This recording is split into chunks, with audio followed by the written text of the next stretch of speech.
Muito bem, jovens. Conforme prometido, o vídeo com a parte 2 dos exercícios sobre ligações químicas que vocês tinham como tarefa, né, como atividade avaliativa. Beleza? Então vamos lá, vamos terminar de corrigir aqueles exercícios, explicar os porquês, né, das respostas. Beleza? Então tá aí o exercício falando de um elemento X, número atômico 19, massa 40, que ao se combinar com um elemento enxofre, número atômico 16, né, Z igual a 16, forma um composto de fórmula e característica. Então aqui o exercício basicamente quer que você descubra qual que é a fórmula do composto e a característica, né? Então se é um composto iônico ou molecular ou metálico, né? No começo, então, vamos lá. Primeira coisa que você pode pensar é ver pela distribuição eletrônica do elemento quantos elétrons ele tem na última camada. No caso aqui do elemento X, tem número atômico 19.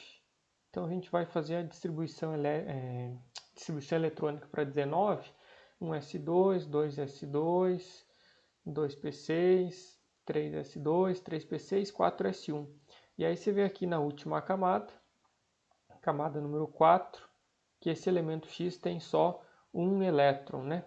Então, se ele tem só um elétron, de acordo com a regra do octeto, a estabilidade do átomo geralmente é atingida quando ele tem 8 elétrons na última camada. Então, aqui para esse caso, o mais fácil é ele perder esse elétron e ficar com a sua camada anterior aqui, a camada 3, com 8, né? Os 2 elétrons aqui do S2 mais os 6 elétrons do P6, né?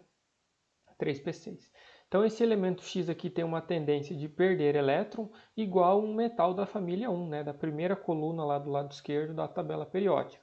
Quando ele perder esse elétron do 4s1, ele vai se transformar num cátion, vai ficar com esse formato aqui, X mais 1. Né? Então esse é o elemento X. No caso aqui do enxofre, número atômico 16, que é o que ele falou que vai se combinar com o X, quando você faz a distribuição para 16 elétrons, fica aqui 1s2, 2s2, 2p6, 3s2, 3p4. E aqui você pode ver que a última camada é a camada 3, ela está com 6 elétrons. 2 do S, 4 do P. Então, última camada com 6 elétrons, de acordo com a regra do octeto, a tendência desse átomo aqui é receber 2 elétrons. Quando ele recebe 2 elétrons, ele vai ficar com 8, vai ficar mais estável. Então, isso aqui é a característica dos não metais, né? Receber elétrons para ficar estável. Aqui a gente tem o enxofre, que é da família do oxigênio. Então, quando ele recebe 2 elétrons, o elétron tem carga negativa, vai ficar S2-, que é um ânion, né? Então, aqui é um ânion do S2-. E aqui desse lado a gente tem o cátion do X, que é o elemento genérico aí, X mais 1, tá? Beleza. Como é que fica a fórmula do composto? Como você já sabe agora aqui a carga do X e do S, é só você usar esse, como se fosse esse expoente, né, essa carga do S aqui, como índice para o X, colocando ele aqui embaixo, e a carga do X como índice aqui embaixo para o S.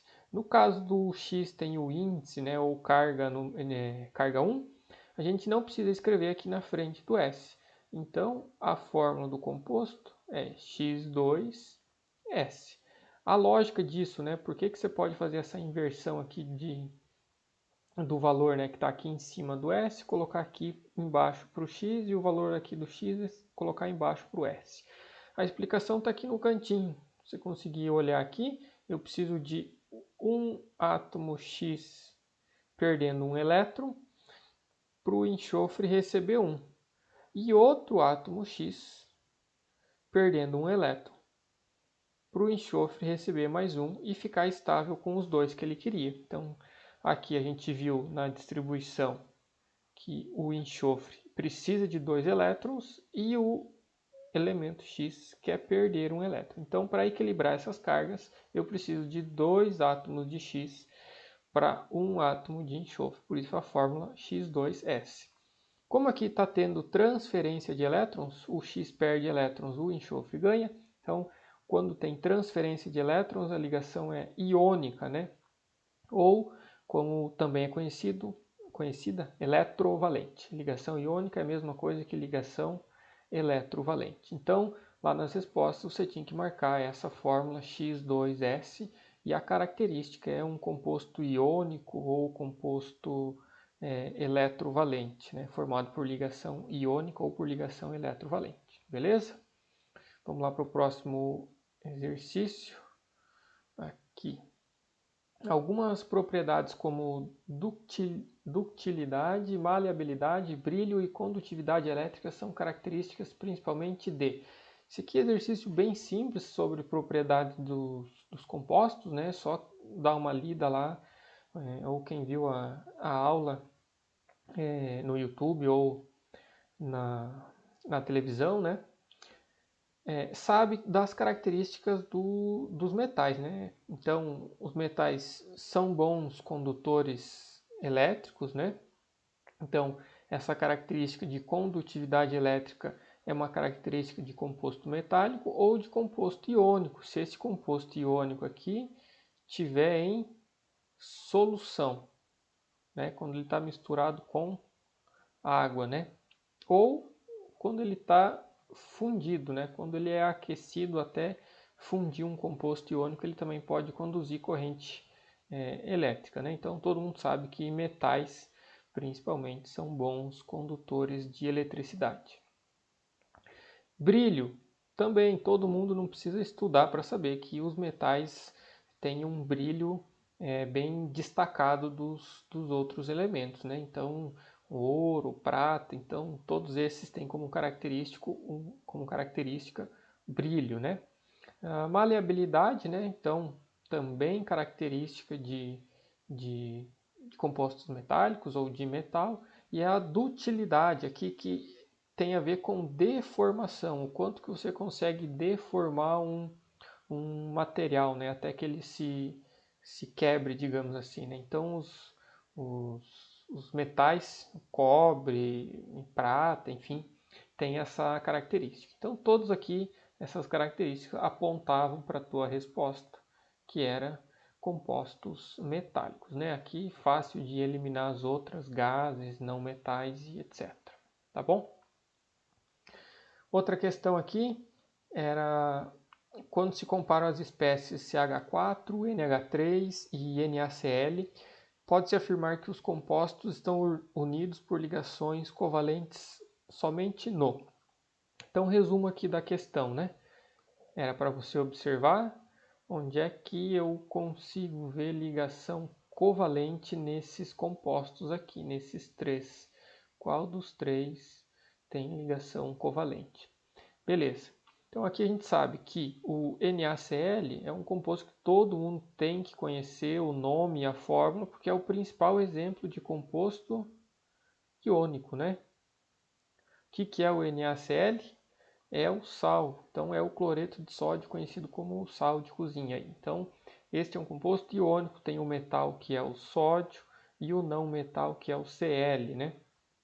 Metal mais não metal, ligação iônica. Então esse aqui você elimina, não é formado por ligação covalente. E aí os outros dois compostos, você tem NH3, que é o amônia, é um composto molecular, só tem aqui nitrogênio e hidrogênio na fórmula.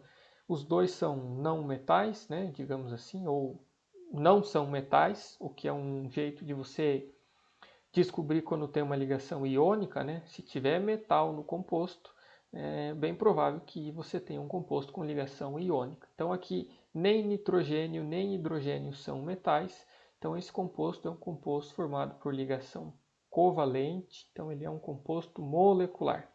O outro composto é o CH4, de novo, né? Carbono também não é metal, hidrogênio não é metal, esse composto CH4 é o metano, formado então por ligação covalente, também forma um composto molecular, né? Ambos aqui, tanto a amônia como o CH4, são gases. Então são esses dois compostos que são formados por ligação covalente e a gente chama então de compostos moleculares. certo? Aqui a outra questão. Um elemento químico de configuração eletrônica 1s2, 2s2, 2p6, 3s1 possui forte tendência para. Qual que é a tendência de um elemento que tem essa característica? Então, qual que é a análise que você tem que fazer? Olha a última camada, camada de número 3, que eu marquei aqui. Na camada 3 ele tem só um elétron, e aí você vai lembrar da regra do octeto, que diz que os átomos tendem a ficar mais estáveis com 8 elétrons na última camada. Então, se ele tem só um na última camada, o que é mais fácil para ele? Ele perder esse 1 e ficar com a camada número 2 aqui completa, que já tem 8 elétrons, né? Esses 2 do S e esses 6 elétrons aqui no P, certo? Então, para esse caso aqui, o mais provável que aconteça é ele perder esse elétron aqui do 3s1, então perde o elétron da última camada e fica estável com os elétrons na camada 2, na camada anterior, certo? Então, sabendo disso, você já tem uma noção, inclusive, de aonde que ele pode estar na tabela periódica e qual que é a característica desse composto.